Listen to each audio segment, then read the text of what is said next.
Hello, everybody. I am very happy to be here. And sorry for my bad English, and I write some words to speak well for you. Okay.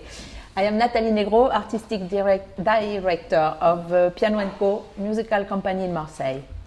In a few words, I am going to situate this project, which gathers us in Braga. Musical Bounce Back project implies 5 countries: Armenia, Cyprus, France, Greece, and Portugal. With this project, we would like to give a better visibility of women composers, and we work with these different countries to build a pedagogical guidelines in order to alert students, teachers, director of music schools and university to this issue. The students will play musical pieces of women composers. All along the trips in those countries, they will also search for ancient and contemporary matrimony repertoire pieces. And eventually, Alix will create a documentary about the whole project. I would like to thank Pedro and Vera of the Mino University for the whole organization and work they went through for these workshops. And of course, thank you, Isabel and Catarina Casada Professor. So today, let's focus on our host country, Portugal, and on Portuguese music.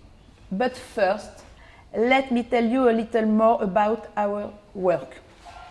Indeed, Pedro and me, we said before, we work on the visibility of women composers.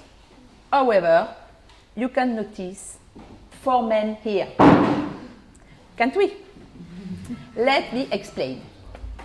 Well, these men composers were taught by women composers. Pedro and Vera suggested to listen to men composers speaking about women composers who were their teachers. So Vera is going to introduce now our 4 guests. Thank you, Nathalie. So as Pedro said, we have 4 major composers in our house. I'm going to start by Christopher Bachmann because he's the older one who is here. So he's a British-Portuguese composer, was born in England. He started his studies in cello with his father and also was a chorister at St. George's Chapel in Windsor Castle. And from a meeting arranged by Yuri Menuhin, he was able to be accepted as a private student of Nadia Boulanger. That's why this is very interesting to hear his thoughts now about him. And after he entered the University of Oxford where he graduated. And he, lucky us, he's based in Portugal since 1980. Next to Christopher Bachmann, we have António Sousa Dias. He was born in Lisbon, composer, multimedia artist, researcher. He divides his very full activity between creation, research, and teaching. He holds a PhD in aesthetics, science, and technologies of arts, music, and has a degree. And as a composer, he's the author of music for films, also documentaries, animation, and explores several formations and genres. Performance and musical theatre also play an important role in his career, as well multimedia, installation, visual creation. And his most relevant teacher was a composer that we have talked about a lot this week, Constança Capdeville. And he's going to share his experience of working with her. Then, on the other side of Christopher Bachmann, we have Luís Postiga. So Luís Postiga holds a PhD in music composition from the University of Aveiro. His thesis, the topic of his thesis was musicality of the spoken Portuguese language in search of a musical language. He's also assistant professor at the Department of Communication and Art, also in University of Aveiro since 2010. As researcher, he has presented papers at various meetings, conferences throughout the country, and currently is precisely completing a text for publication of the work of the other composer that we'll talk about, Isabel Sobral, who we work with. And next to Luís, we have Rui Penha. We are going to listen, as Pedro said, to his music tomorrow in the concert. He is a composer, a media artist, performer of electroacoustic music. Was born in Porto in 1981 and completed his PhD in music at University of Aveiro. His music is regularly recorded and played in festivals and concert halls around Europe and North America. He was a founder and curator of Digitopia, Casa da Música, and has a deep interest in the relationship between music and its technology. Recent productions includes interfaces for musical expression, sound spatialization software, interactive installations, musical robots, autonomous improvisers, and educational software. And Rui is going to talk about his teacher that I think it was very important to his work, Sara Carvalho, that was here on Monday. Just to finish the presentation, I was talking with Aram now, and it's very interesting that Christopher Bachmann, they played in Armenia also a piece of Christopher Bachmann 20 years ago, so it's you can see how important this composer we have here. So thank you, and now I'll Okay. We do know how education and discussions with teachers are crucial all along our lives. And the first question is, was it your choice to have female teachers? If yes, why so? Was it for their aesthetic? Was it for their musical thought? You have to decide who speaks first, because otherwise Yes. we have to wait. Maybe we can go like this in this one. Yes. Well, good morning, everybody. Just to a brief note, when I want to thank you, Pedro, and you for the invitation, you all for being here, and to apologize, Christopher, for my very poor English. So, now, to answer to your question, I must say that in my life, maybe there are three, maybe more, but three women that are very important to determine my career. The first one was my piano teacher. She understood in a moment that I wanted to do composition and not piano. And she started to do one thing very interesting. Obliged me to show her all my terrible and very nasty pieces in order to train me to understand the difference between the sound you hear, really, actually coming out from the instrument, and the sound you are hearing inside you on the composition you are hearing. And that was very important with Mos. And I think it was not a very normal approach in instrument teaching at the time. Then it was also, I must mention, Elisa Lamas. She was a harmony teacher, but because it was she that understood that I was doing music for films and so on, and I was not able to attend composition classes because they were full.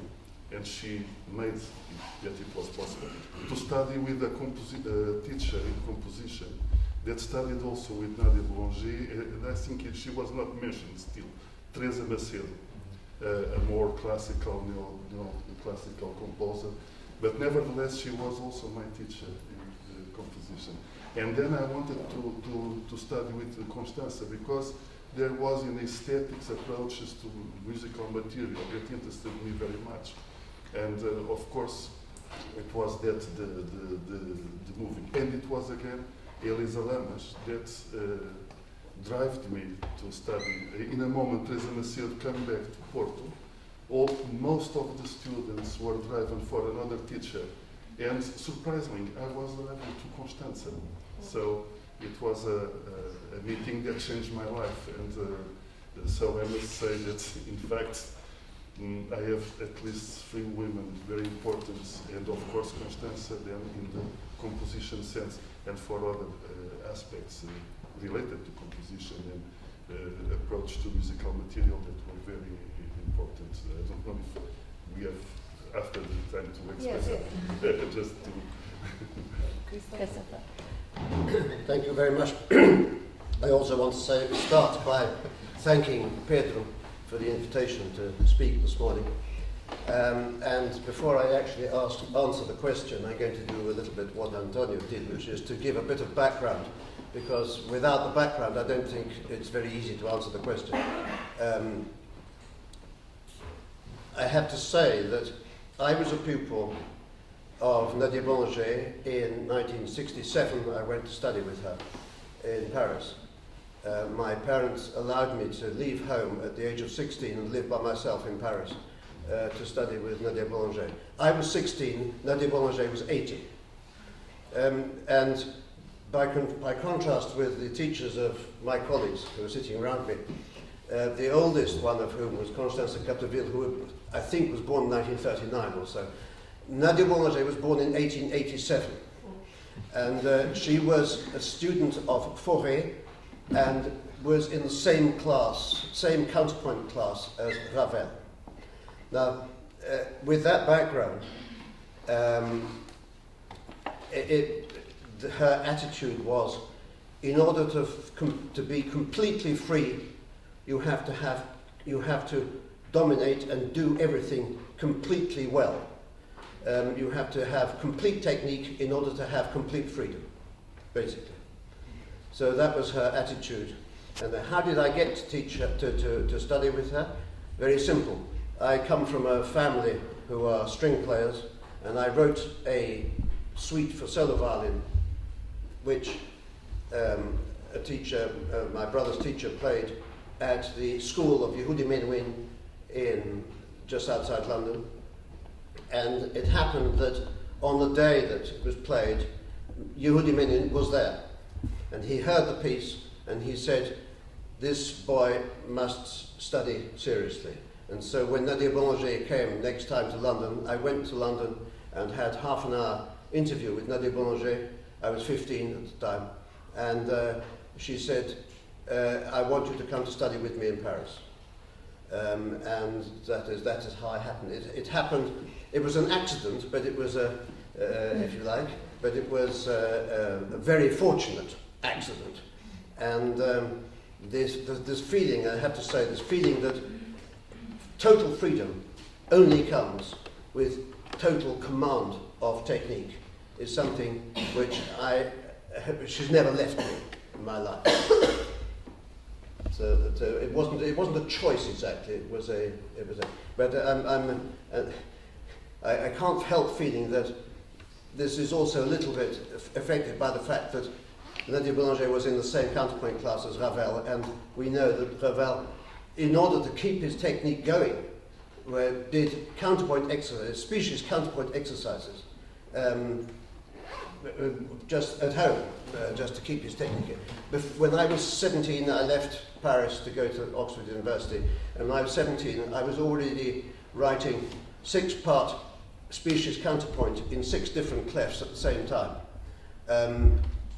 And that just shows you the sort of teaching that Nadia Boulanger insisted on her pupils doing.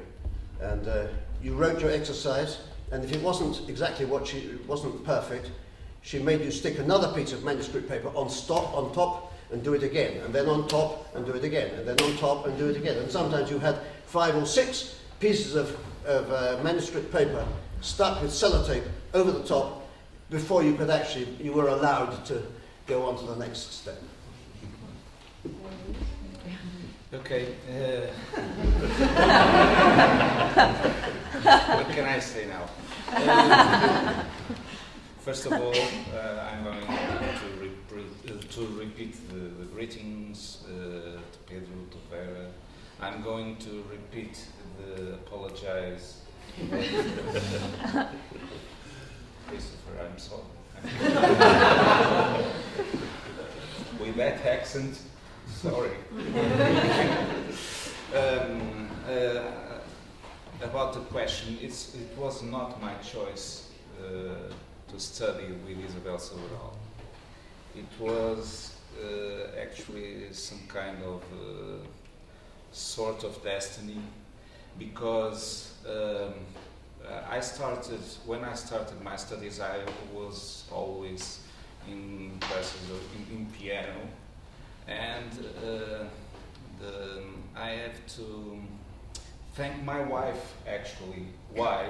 Because my wife gave me lessons when I was 17 years old, and she put me in the role to composition, and not was something that was natural that I do at the time, and I don't think it was the future for me. And she put me in the right path, I think. When I came to the University of Aveiro, at the time we didn't choose the teachers who we studied composition, so it was a sort of random. And when Isabel, we showed some of our works, and when Isabel started to view my pieces, we have just some kind of chemistry, because actually it was just quite the contrary that Nadia Boulanger did to Christopher. We don't speak about technique, we don't speak about any exercises, strict exercises. We didn't do it on our classes. We spoke about aesthetic, we spoke about music gestures, we spoke, she put in our hands, she put in my hands lots of things to read, to study, to develop this technique by my own. And with her, I think the quite focus of the job was the things that I've never heard before, like musical gestures and things like that. By the other way, I think that there is something that is common with me and Isabel, and she gave me. It was the interest to see how other arts, how other concepts in other arts can be the mainframe of the process of composition, and some kind of interdisciplinarity that can exist in the process of creating in different arts, plastics, performative, etc. That she has in her music, and I think that I use it, I put it on my own. I think that's it. Okay. So, one thing we know as composers is that once you repeat 3 times the same thing, the fourth, if you don't repeat, it becomes a thing. So I'll have to repeat the same. Actually, thank Vera and Pedro for inviting me, and Natalia for hosting this session. I'm in Porto. I've met a lot of British nationals that live in Porto. It's a city of British nationals. And I never, ever met a British citizen that spoke Portuguese with such a brilliant accent as Professor Bachmann. So we have to apologize twice. We could have the excuse, yes, but you didn't enable me to generalize any idea of what it is to study with women, right? So I did came up with some conclusions about, for example, why do I like female poetry. That gave me more answers actually than about studying Sara. But since the question is directed towards that, why did I went to study with Sara? And in fact, that was a very deliberate choice. So I went to the University of Aveiro actually to study with João Pedro Oliveira, with whom I also studied. And at some point I was driven to actually go and study with Sara. And for one very specific reason actually, because my experience studying composition up until that point was very much like this. Having someone telling me, this is good, this doesn't work. And now I'm a composition professor and I know that's how you teach composition. This is good, this is not good. Okay. What can you do about the part which is not good? But that was my experience. And at some point that didn't cut it for me. Because when it was good, I wanted really to understand why it was good. Why is this good? And how can I make it better? Because good is good, but you can always make it better. In composition, there's always a way to make it better. Only Bach does perfect stuff. The rest of us have to settle it up. And when it's bad, just having someone tell you it's bad, just don't go there. It's actually helpful because it prevents us from wasting time. But I was worried about the other part. And Sara, as a professor, was someone who always had these kind of questions in her mind and in our classes, which is, what if? And whenever I was really happy with something and she said, okay, this works really nicely, I think this will work really nicely, but what if? What if you look at this from this perspective instead of the perspective you are taking on? And this was hugely important for me, and this is still an exercise that I see myself doing every single time, which is kind of composing for me. Is a very difficult thing. Every time I'm composing a new piece, I promise myself it will be the last one, and I promise that I will never do it again. That I absolutely hate it, and as soon as I finish the piece, I start working on another one. People around me, including my companion, she devalues that all the time. She says, okay, you're in that phase. I hate it because when I'm in that phase, I truly believe what I'm suffering.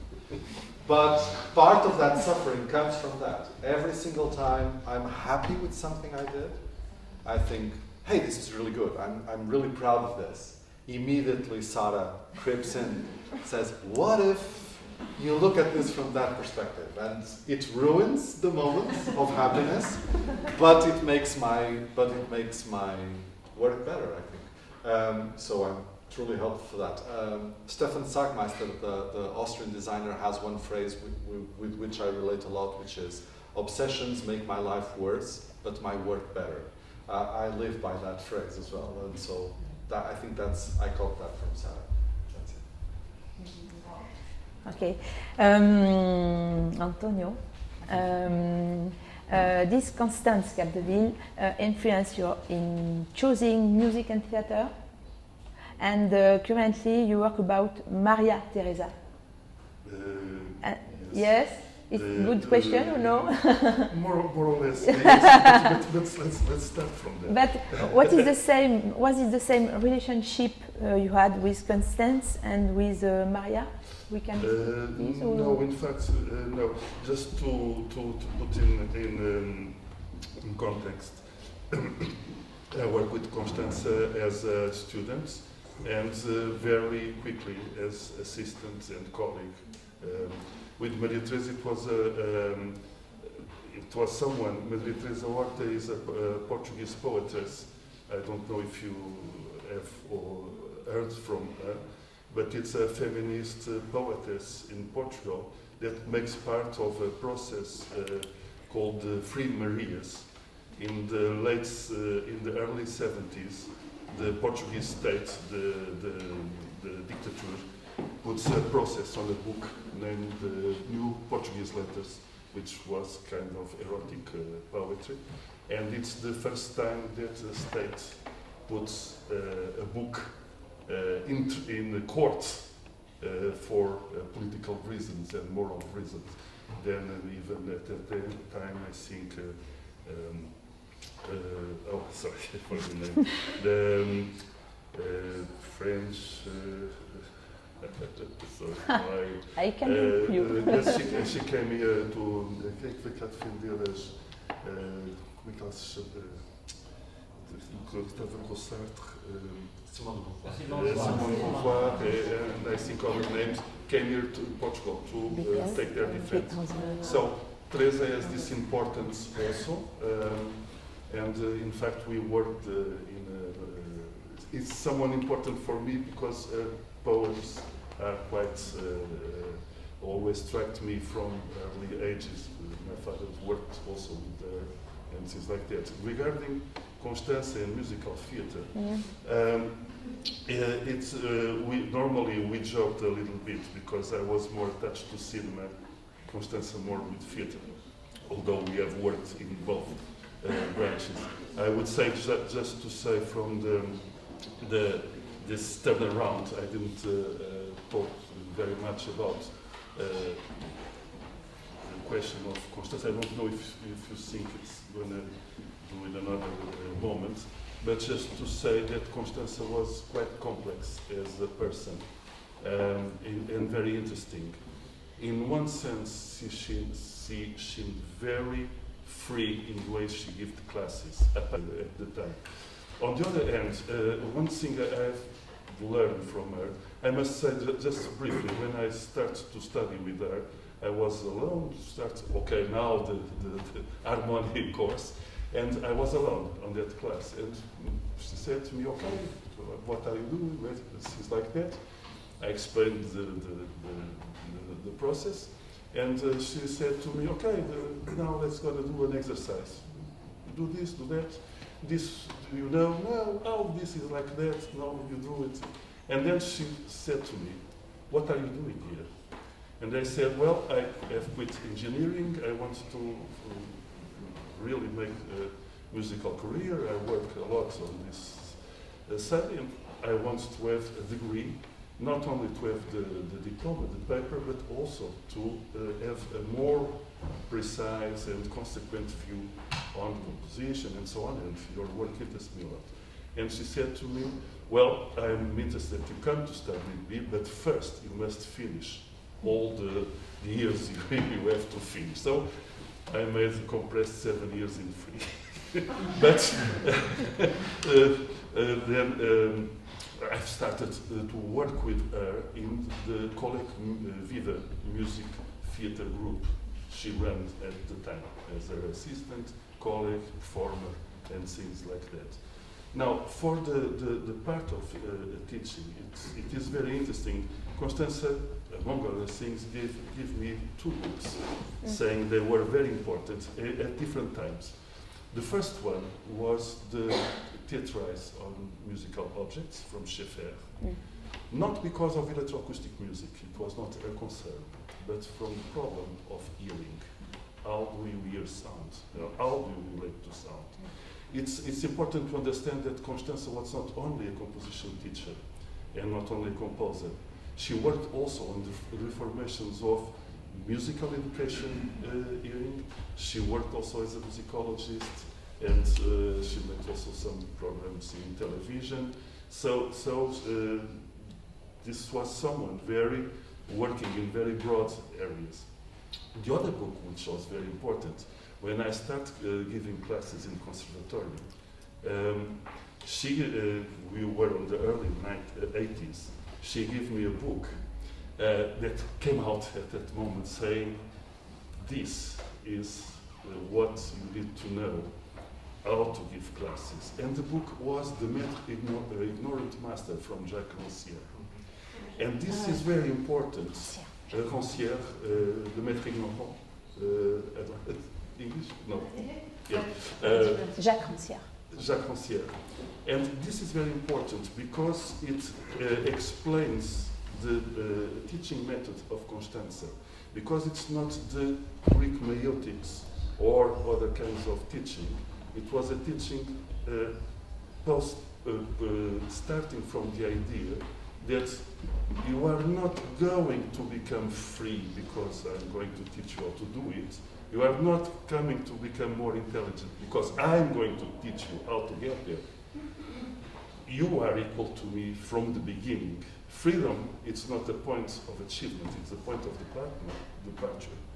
And the intelligence, the equality, and the recognition of the equality of intelligence, it's also the point of departure. And this is very interesting because this raises a very huge problem, because it puts in question all the relationships of power you have normally in teaching. So this to explain a little bit how Constanza could be a very complex and sometimes disruptive person. But this was in her sometimes it was seemed like, oh, more or less something more or less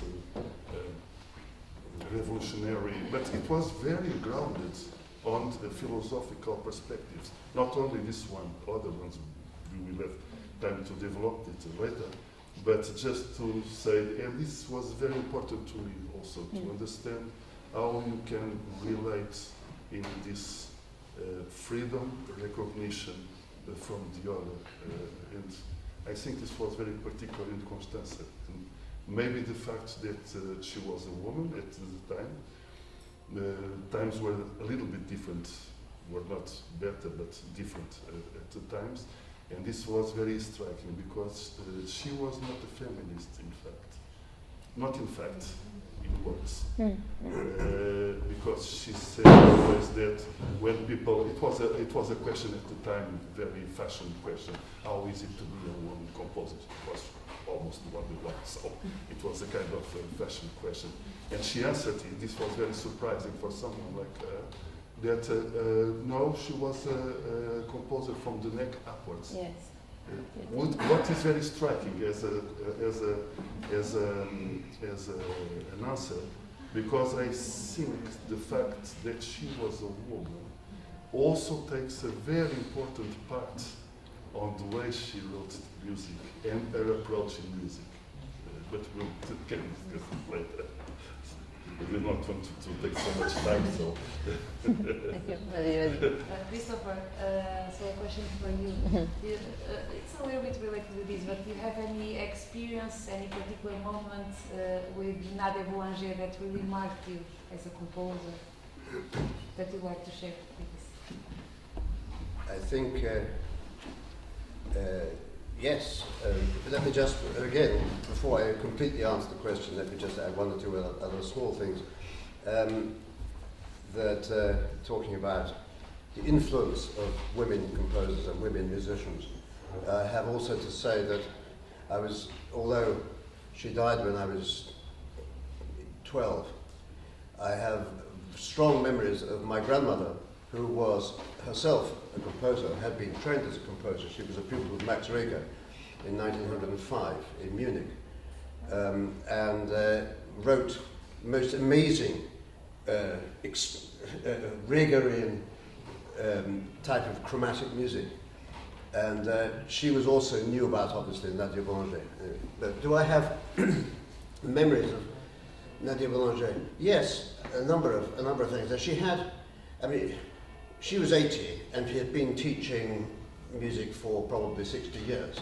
So she had every trick up her sleeve. First of all, when I went there, I was 16, and there were four of us maybe, who were young. There was Yehudi Menuhin's son, Jeremy, who was 1 year younger than me, and a British organist who was 1 year older than me, and a Greek conductor who was, I think, 2 years old. And she would take the four of us almost as children.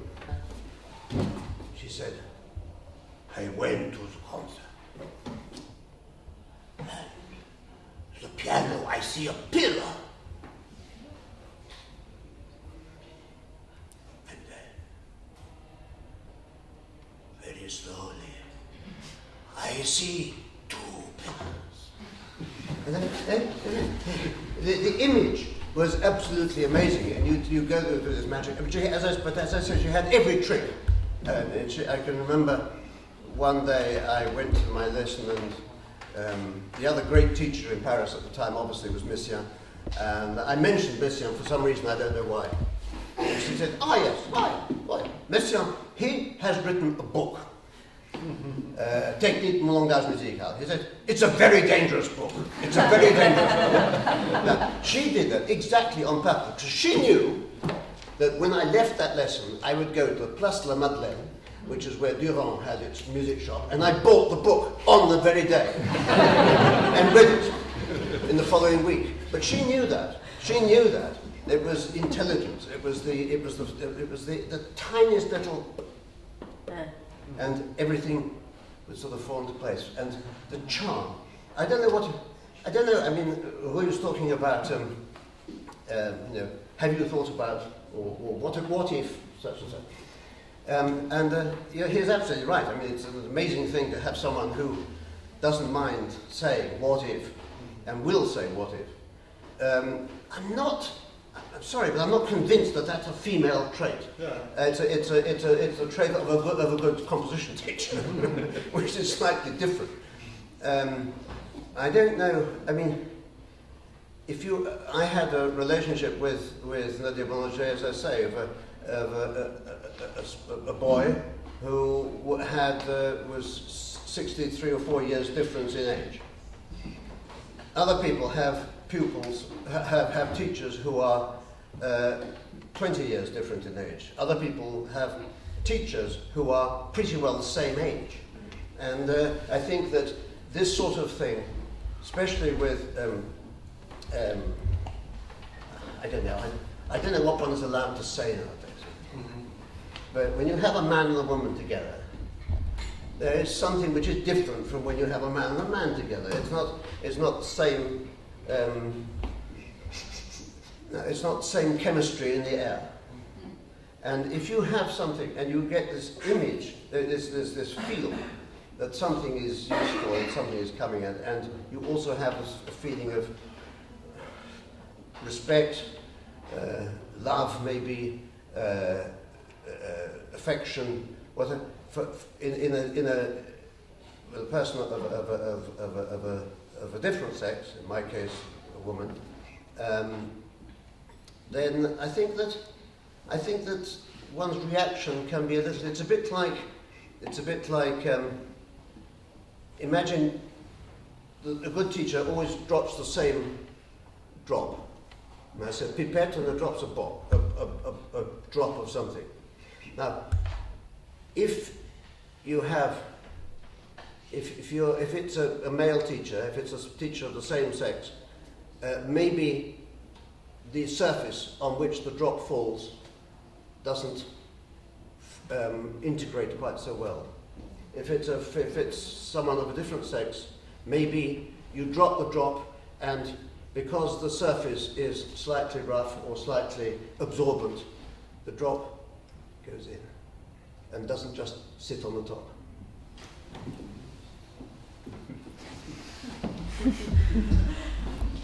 What can I say after this? Okay. Luis, currently you are working on a text for publication on the work of Isabelle. Yes. Yes. And can you explain this interest? Actually, it was an invitation Okay. to do it, but I was already working on Isabelle pieces because she asked me to make copies of her work,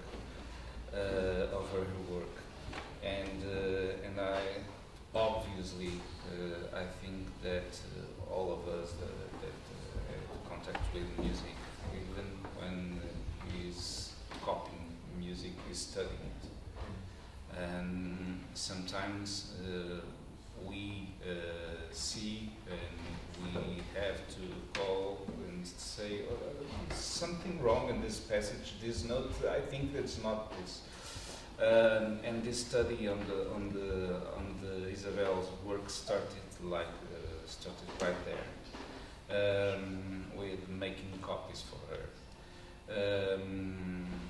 And I can now say that I know very intimately the process of composition, her process of compositions, and I can see that I remember my classes. I remember lots of sketches.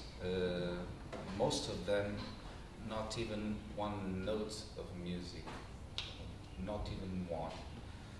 But papers with lines, with blocks of pen drops and paint and the plasticity of the material that I think that she passed to the paper. The work that she was received, she has received it when she started working in New York with Dennis Simigan, electronic music, and I think that fact actually changed the way she worked on the material, essentially the musical material. I remember I don't know the year right now, but I remember in the class that it was at the same time she was working on the Inscription sur une peinture. That's a piece that she wrote based on watching the process of painting of José Guimarães, a Portuguese painter. And she has class with 4 or 5 sheets that was superimposed with different kinds of lines, blocks, that if I put it on the light, I would see the result.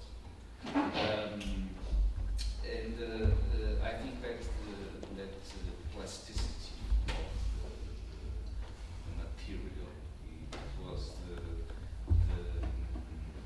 main object of work. And she, by that time, she was just in the middle of the cycles. She organized all the work in cycles, and the cycle, just like the liver cycles of Schubert, to live again. And with Isabel, this is very clear in this process of composition. Okay, thank you. You want to? Yeah. Oui. You work with new technologies a lot. Your teacher was Sarah, who was present Monday. What kind of influence did she have on your work, and do you still integrate her teaching into your work? That's a tough one. Actually, what Louise was just saying, I think that's a very important thing, because when we are learning composition from someone, we have individual tutoring with the person, and most of the times, inevitably, we go to the concerts of these persons and we listen to their music, and of course we discuss with them when they are composing their own music. And so if I look back into my life, I would say that the most wonderful lessons I had in composition were the ones where we were not discussing my work, but the professor's work.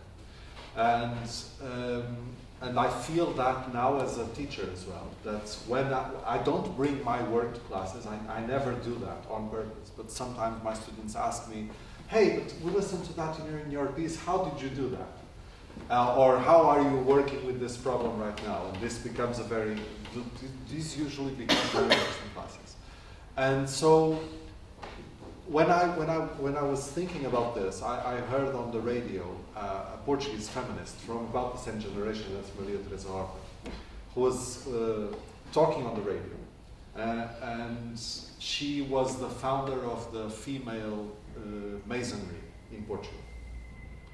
And the interviewer was asking her, well, but you're a feminist. You were in May 68 in Paris, everything, you know, you come from that background.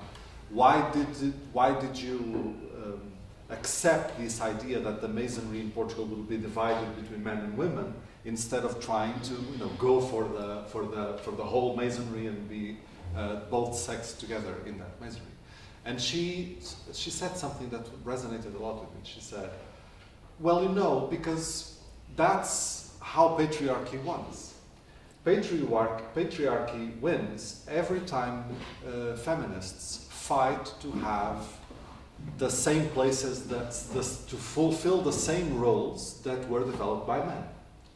And I really wanted, all my life, I really wanted an opportunity to think, what if the role models for the world were not made by men, but by women?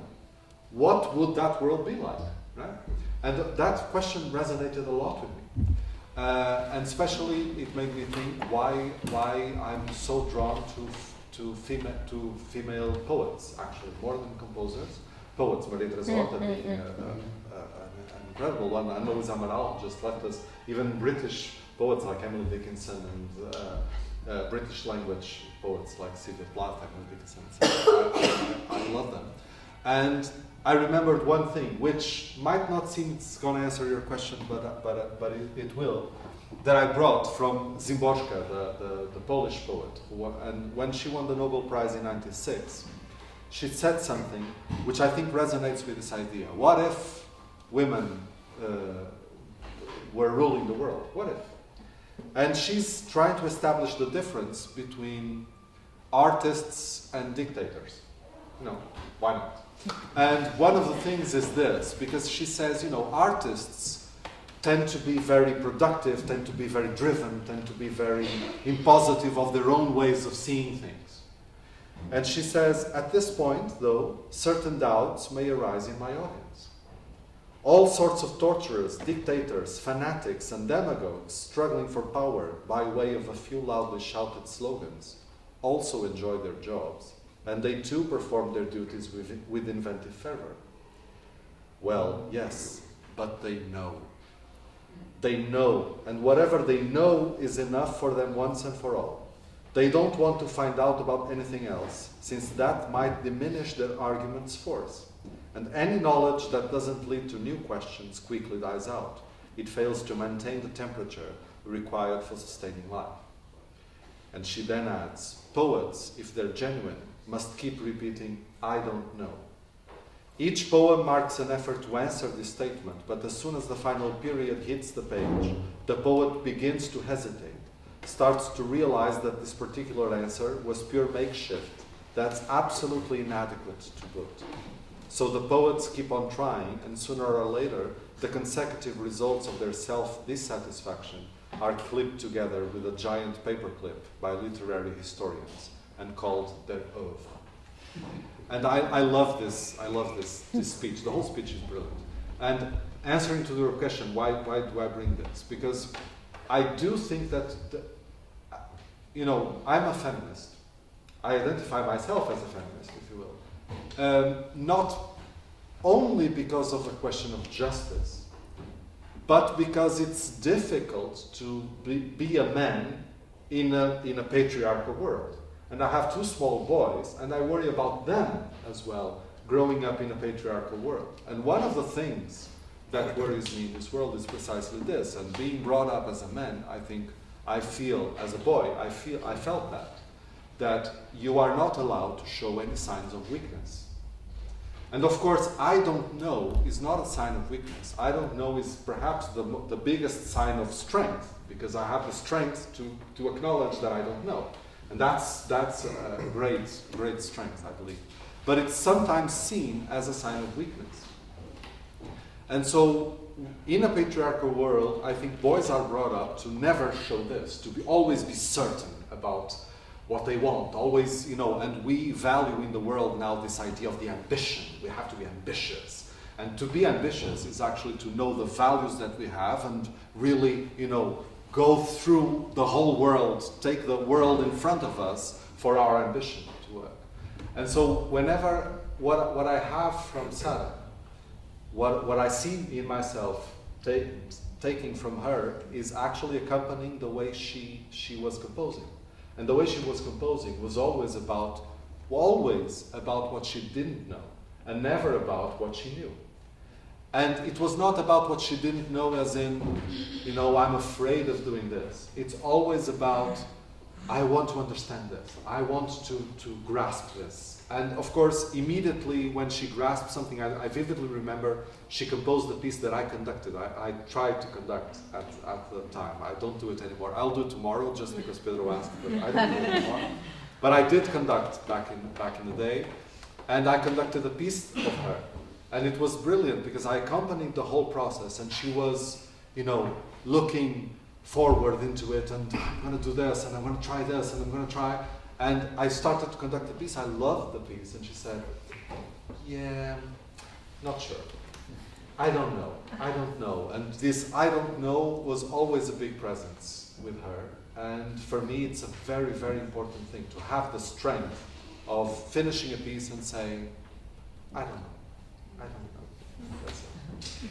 Natalie, maybe because time flies. Yes, maybe yes. It's time Can I to. just interrupt? Yes, of Because course. I know that I have to leave. I've got to get back to Yes. Lisbon by the end of the day, and I have to leave relatively soon. Do you mind if I interrupt and say two things Yes, that of course. occurred to me? Of course, no problem. While others were talking. One of them is that I think probably, apart from the technical side that Nadia Boulanger gave to all her pupils, which I emphasized at the beginning, I think the one thing that has influenced me of her attitude more than anything else over the years is the feeling that is to appreciate music that is good, and not music because it was written in a particular period or by a particular person or anything else. So you could, her particular interests were very often Monteverdi, Bach, Schubert, Beethoven, Stravinsky, but everything. If it was good, it was to be valued, and it was not the period in which it was written. It was not the aesthetic that was attached to it. It was not the person that had written it. The other thing I wanted to just very briefly say before I actually have to sort of run away was that a number of years ago I wrote a small article about spirituality and music, and I was talking about various aspects of the creative process.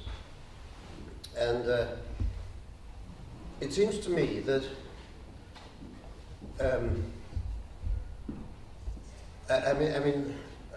maybe unlike Hui, I wouldn't say openly I'm a feminist.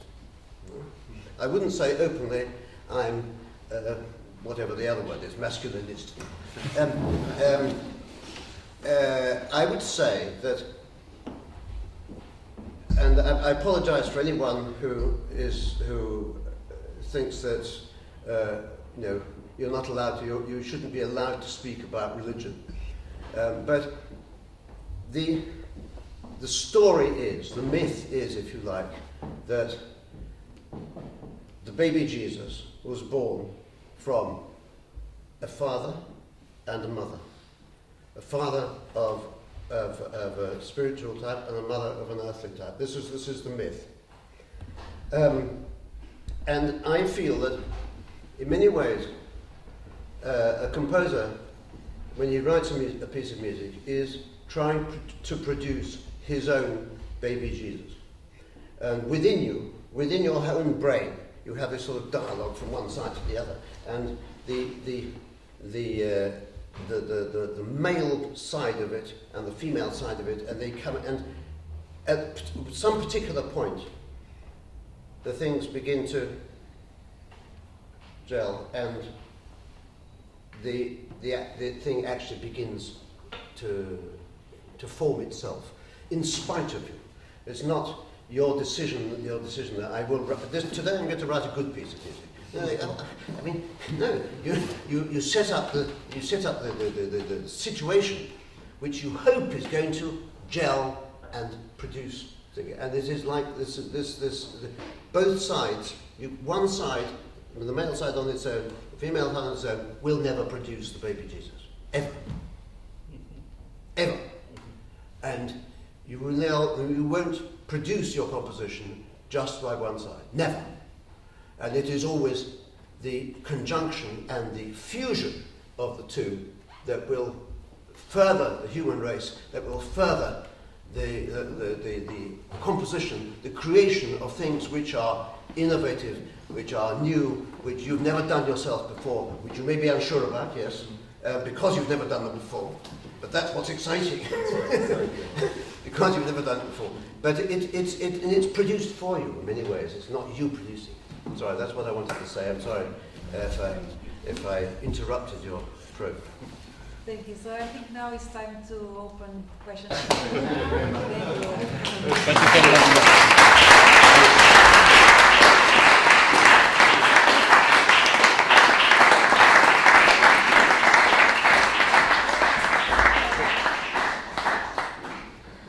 This is just for a little joke. And that piece. In the last days, and I think in the last years, and I think that she has the same opportunities that her colleague, and she is for Rizon, like he is for Rizon, fighting to get music played, fighting for. She is winning the composition concourse. She is having commissions. I don't see that she has a difference in the society, because she's a young composer, and her colleague that is a male composer had more opportunities. I don't see it right now in this country. In the reality that I'm living, I don't see sort of differences of being male or female composers. I don't think if you see that in Jamaica. Well, not in Ajmai, but I do think, regarding to my previous argument, I do think that there is such a thing. I think you're right. But the model, winning competitions, getting there by being very entrepreneurial and ambition kind of driven person, is a model that is still very much a male model. And so I would say that I would like to live in a world where there could be another ways of being a composer in the world. So, But not necessarily because of women composers, because of everyone. but sorry, let me say something. I think that your idea is because you have two male sons. I have two female. And I know what is to live among. I would say that in another direction, because, and centering in this case on Constanza, for example, I think there is a problem, in fact, still, because we are talking about normal ways of giving music. I mean, concerts, auditions, and whatever. For example, in the case of Constanza, what she did, of course she did some many pieces of music, traditional setup, I would say. But some of her pieces are theatrical music pieces. So the context to play there is not the concerts, the traditional concerts. Although Constanza made what she, just to propose a kind of definition. Her music, of course, she has instrumental and vocal music, but she has, in this way of dealing with theatrical music, she has some, her catalog it's sometimes not very well classified. It is problematic because she has pieces that are instrumental pieces, move the double bass, which is a very tense movement. This is not a strictly theatrical piece in the traditional sense, although it has included gesture typical that demands. Then she has theatrical music pieces that can be included in a concert, which has a time length that can be, well, with some lights and, well, you can do it. And then she has another things that are, for example, scenic concerts. I mean, traditional concerts. Let's make a concert on Schubert. And she would also what she called scenic theatrical productions, where, for example, you can have Schubert, but maybe a fragment of a vocal line, for example, or a chord of Beethoven, or a piece from Berlioz.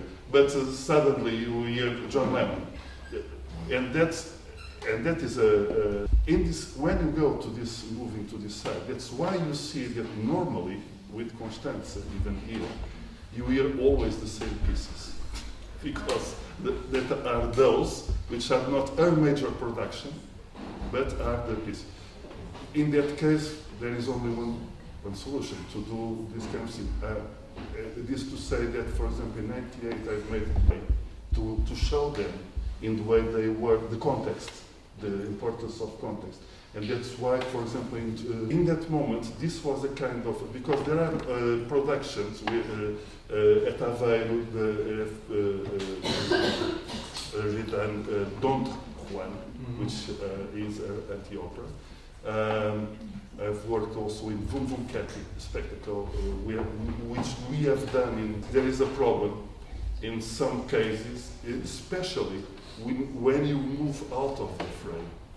And that is the problem, because sometimes this kind of production will demand to go beyond the frame. And Constanze, most of her last production, and she knew, this is for me always a kind of lesson, and very striking lesson. She knew the price to pay. And this is quite dramatic, because I remember even colleagues that say, oh, Constanze, she is a so good composer, she is an amazing musician. It's a pity that she does those theatrical songs. And she knew that this was a problem. But I think the only way is also to derive from that idea. Unfortunately, we have to finish, so thank you so much Thank for all you. of you.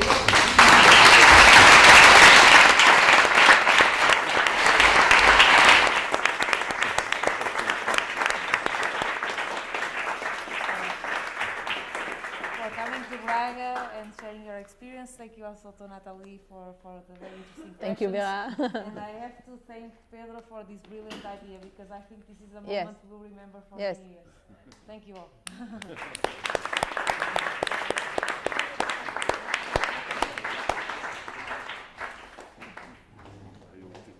Merci. Merci. Finalement, oui. Voilà. C'est bien, mais comme on avait peu de temps, j'ai ciblé. Oui, mais c'était très bien, Et comme tu vois, bon. Ouais. Thank you very much. Thank you very much.